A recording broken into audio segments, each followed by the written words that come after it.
চলো আজকে তোমাদের সাথে চিকেন কাবাব রেসিপিটি শেয়ার করছি। চিকেন কাবাব তৈরি করার জন্য প্রথমেই চিকেনটা কুক করে নিতে হবে।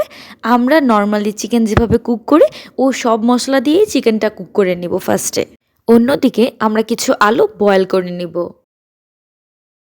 তারপর সব কিছু একসাথে খুব ভালো মতো মেখে নিব।